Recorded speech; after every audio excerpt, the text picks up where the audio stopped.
నమస్తే, welcome to New TV Telugu. Andhra Pradesh రాజకీయాలను కుదిపేసినటువంటి అంశం దేవాదాయ శాఖలో అసిస్టెంట్ కమిషనర్గా ఉన్నటువంటి శాంతి వ్యవహారం. ఇప్పుడు ఈ కేసులో ఈ వ్యవహారంలో చాలా కీలకమైనటువంటి మలుపు చోటు చేసుకుంది. చాలా ముఖ్యమైనటువంటి పరిణామం అదేంటంటే శాంతికి ప్రభుత్వం నుంచి ఒక నోటీస్ అందింది.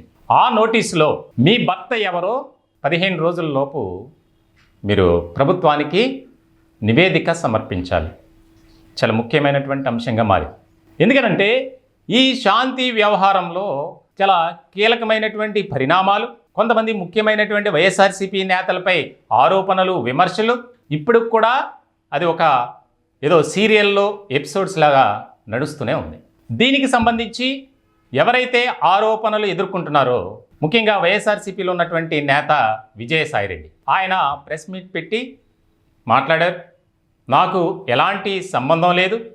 మళ్ళీ తాజాగా రెండోసారి కూడా ఆయన మాట్లాడాడు, నాకు కూతురుతో సమానం అని చెప్పి. ఇలాంటి సందర్భంలో శాంతి కూడా ప్రెస్ మీట్ పెట్టి నా భర్త సుభాష్ రెడ్డి అని చెప్పి మాట్లాడారు. అయితే ఇక్కడ చాలా ముఖ్యమైనటువంటి అంశం ఏంటంటే కనీసం ప్రభుత్వానికి మొదటి భర్త మదన్ మోహన్కు విడాకులు ఇచ్చినటువంటి అంశం కానీ, రెండో భర్త అంటే రెండో వ్యక్తి ఎవరైతే సుభాష్ రెడ్డి ఉన్నారో అతన్ని వివాహం చేసుకున్నట్లు ఎక్కడా కూడా సర్వీస్ రికార్డ్స్లో లేవు. దీనికి ముఖ్యమైనటువంటి అంశంగా ప్రభుత్వం నుంచి ఆమెకు నోటీసులు అందినటువంటి ఆ నోటీసులో పేర్కొన్నారు. చాలా కీలకమైనటువంటి అంశంగా మారింది. 2023 జనవరి 25వ తేదీన ఆమె మెటర్నిటీ లీవ్ కోసం అప్లై చేసుకున్నారు. అలాంటి సందర్భంలో వైఫ్ ఆఫ్ ఆ ప్లేస్లో మదన్ మోహన్ పేరే ఉంది. మరి వివాహం చేసుకున్నప్పుడు సుభాష్ రెడ్డి పేరు ఉండాలిగా. మీరు ఎందుకు ప్రభుత్వాన్ని మోసం చేస్తున్నారు అని చెప్పి ఎండోమెంట్ డిపార్ట్మెంట్స్ నుంచి చాలా కీలకమైనటువంటి నోటీస్ అంది. ఎందుకంటే ఇప్పటికే ఆమెను సస్పెండ్ చేశారు ఈ నెల 2వ తేదీన. ఎన్నో అభియోగాలు, ఆమెపై ఎన్నో ఆరోపణలు, మరెన్నో విమర్శలు. ఒక అధికారిగా ఒక పార్టీకి సంబంధించినటువంటి ముఖ్య నేతలకు అండదండలు చూసుకొని రెచ్చిపోయి ఇష్టం వచ్చినట్లు వ్యవహరించారు. దేవాదాయ శాఖకు సంబంధించినటువంటి భూములను వైఎస్ఆర్సీపీ నేతలకు కట్టబెట్టడంలో ప్రముఖ పాత్ర పోషించారు అనేది ముఖ్యమైనటువంటి అభియోగం.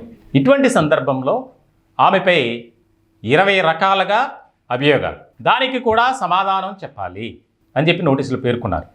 దీనికి సంబంధించి ఇప్పుడు ఈ యొక్క రాష్ట్ర వ్యాప్తంగా కుదిపేసినటువంటి అంశంగానే దీన్ని చూడాలి. అక్కడ ఈ వ్యవహారంలో శాంతి అంశాన్ని కానీ శాంతి వ్యవహారాన్ని కానీ మేము తప్పు పట్టడం లేదు. మా ఛానల్ తరపున మేము చెప్పేది ఒక్కటే. అయితే ఈ ఎపిసోడ్ ఏదైతే ఉందో దీనికి సంబంధించి రకరకాలుగా ప్రచారాలు జరుగుతున్నాయి, అనేక రకాలుగా ఆరోపణలు వినిపిస్తున్నాయి, మరెన్నో విమర్శలు కూడా వినిపిస్తున్నాయి. ఇటువంటి సందర్భంలో ఒక మహిళగా ఆమె చేసుకున్నటువంటి ఏదైతే ప్రెస్ మీట్లో చెప్పినట్లు సుభాష్ రెడ్డే నా భర్త, నేను మదన్ మోహన్కి విడాకులు ఇచ్చాను, ఆయనకు నాకు కలిగినటువంటి ట్విన్స్ ఎవరైతే ఉన్నారో ఆడపిల్లలు, అంతే మా సంతానం, ఈ బిడ్డకు తండ్రి సుభాష్ రెడ్డి అని చెప్పి స్వయంగా మీడియా ముందుకు వచ్చి మాట్లాడినటువంటి పరిస్థితి. ఇటువంటి క్రమంలో ఇక్కడ ఏదైతే ప్రభుత్వం నుంచి వెళ్ళినటువంటి నోటీసు ఉందో ఆ నోటీసులో అంశాలనే మేము ప్రస్తావిస్తున్నాం. అంతే తప్ప ఆమె తప్పు చేసిందా, ఒప్పు చేసిందా, లేకపోతే ఎవరి మీద ఆరోపణలు వస్తున్నాయి అనేది అప్రస్తుతం. మా టాపిక్ కూడా అది కాదు. కాకపోతే ఇక్కడ ప్రభుత్వం నుంచి శాంతికి అందినటువంటి నోటీసులు ఏవైతే ఉన్నాయో ఆ నోటీసుల్లో మీ భర్త ఎవరో మీరు తేల్చి చెప్పండి. 15 రోజుల టైం. దీనికి సంబంధించి ఆమెపై వస్తున్నటువంటి ఆరోపణలు కానీ ఇప్పటికే ఎన్నో రకాలుగా కంప్లైంట్స్ అందాయి. ముఖ్యంగా ఆమె పనిచేసినటువంటి పరిసర ప్రాంతాలు విశాఖపట్నం నుంచి తెలుగుదేశం పార్టీ నాయకులు, అలాగే ప్రజా సంఘాలు, దళిత సంఘాలు, మహిళా సంఘాలు అందరూ కూడా ఫిర్యాదు చేశారు. ఎందుకనంటే ఎండోమెంట్ భూములను వైఎస్ఆర్సీపీ నాయకులకు అక్రమంగా అప్పగించారు లీజు పేరుతో అనే అభియోగం కూడా బాగా ఉంది. ఇటువంటి క్రమంలో ఇదొక ప్రధాన అంశంగా మారిపోయింది రాష్ట్రంలో. మొత్తానికైతే రాష్ట్ర ప్రభుత్వం నుంచి అందినటువంటి నోటీసులు, అలాగే ఆమెపై వస్తున్నటువంటి ఆరోపణలు, ఎన్నో కంప్లైంట్స్. ఆమెపై ఆరిలోవా పోలీస్ స్టేషన్లో కూడా ఒక అపార్ట్మెంట్లో అధికార దుర్వినియోగానికి పాల్పడ్డారు, అపార్ట్మెంట్ వాసులను దుర్భాషలాడారు, అసభ్యకరంగా మాట్లాడారు అని చెప్పి పోలీస్ కేసు కూడా రిజిస్టర్ అయింది. వీటన్నిటినీ విచారించి ప్రభుత్వానికి నివేదిక సమగ్రంగా అందించాలి అని 3 ఉన్నత అధికారులతో ఒక కమిటీ వేసింది ప్రభుత్వం. ఏది ఈ ఇష్యూ కాకుండా మొత్తానికైతే సర్వీస్ రికార్డులో ఆవిడైతే సస్పెండ్లో ఉన్నారు. ఎప్పటికైనా ఉద్యోగం వస్తుంది.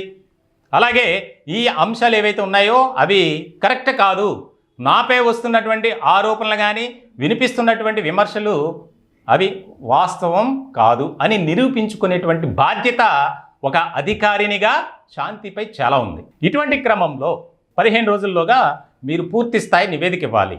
మరి అప్పుడే వివాహం చేసుకున్నప్పుడు భర్త స్థానంలో మదన్ మోహన్ అని పేరు ఎందుకు ప్రస్తావించారు? సుభాష్ రెడ్డి అని మీరు ప్రెస్ మీట్ ద్వారా చెప్పినప్పుడు మదన్ మోహన్ పేరు ఎందుకు ఉంచారు అనేది కూడా ఆ యొక్క నోటీసుల్లో ఒక ముఖ్యమైనటువంటి ప్రస్తావన తీసుకొచ్చారు అధికారి. దీనిపై ఏ విధంగా స్పందిస్తారు? ఇప్పటికే మదన్ మోహన్కి దళిత సంఘాలు, అలాగే గిరిజన సంఘాలు, ప్రజా సంఘాలు, ఉద్యోగ సంఘాలు అందరూ కూడా సపోర్ట్గా ఉన్నారు. ఆయన ఏదో సందర్భంలో ఏదో ఒక మీడియా ఛానల్తో మాట్లాడుతున్నారు, నాకు అన్యాయం జరిగింది మహాప్రభు, ఆమె ఎవరిని చేసుకున్నా నాకు ఇష్టమే, కానీ రేపొద్దున ఆ చిన్న బిడ్డకు తండ్రి ఎవరు అనే ప్రశ్న రాకూడదు. డాడీ అని నా దగ్గరకు వస్తే ఏంటి పరిస్థితి అని చెప్పి ఆయన ప్రెస్ మీట్లో బోరున విలపించినటువంటి పరిస్థితి. ఇటువంటి క్రమంలో చాలా కీలకమైనటువంటి అంశంగా మారింది. దీన్ని మరి శాంతి ఆవిడ ఏ విధంగా బదులిస్తారు, ప్రభుత్వానికి ఏ విధమైనటువంటి నివేదిక సమర్పిస్తారనేది చాలా కీలకంగా మారినటువంటి అంశం.